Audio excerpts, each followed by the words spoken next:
Hey there everyone, welcome to Tales in Text and I'm your host Nisha Prakash and this is Bite-Size Bharata where you hear tiny tales from a grand epic.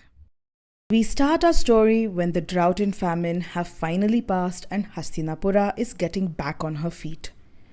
One day, the aged King Pratipa tells his son Shantanu that soon he would meet a beautiful woman who would become his wife.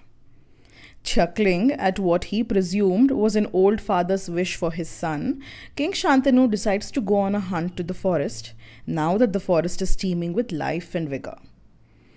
While hunting, Shantanu begins chasing buffalo and deer, and in the process gets separated from his retinue. Exhausted, he comes across a river that offers promise of a moment's respite from tiredness and thirst.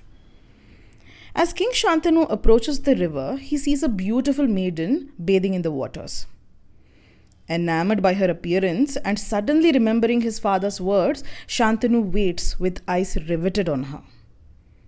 When the maiden finally finishes her bath and exits the river, a flustered and love-struck Shantanu hesitantly approaches her and asks her who she is. The maiden does not answer his question. But she says that she recognizes him as King Pratipa's son, King Shantanu, and she expresses her desire to marry him. Shocked at his father's words coming true, a delighted Shantanu hurriedly accepts her proposal.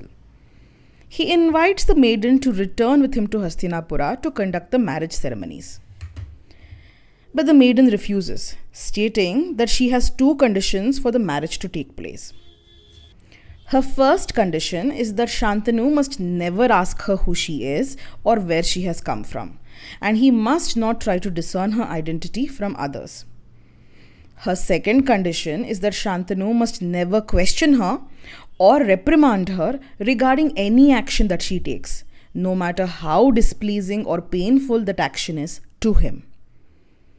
A lovesick Shantanu, desperate to wed this unexpected beauty that he has chanced upon, says yes and agrees to both conditions without giving them any due consideration.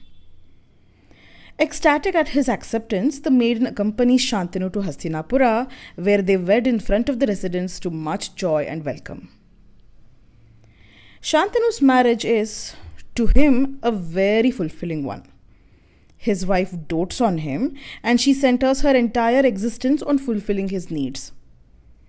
Together, they rule Hastinapura in a just and gentle way, bringing with their marriage one of the most prosperous years that the city has seen in her history. But just over a year into their marriage, Shantanu's life is upended as the consequences of his agreeing to his wife's two conditions prior to their marriage start to unfold a life of horror and regret. And that is a tale for the next episode. Thanks for listening. If you liked what you heard, like my video and subscribe to my channel.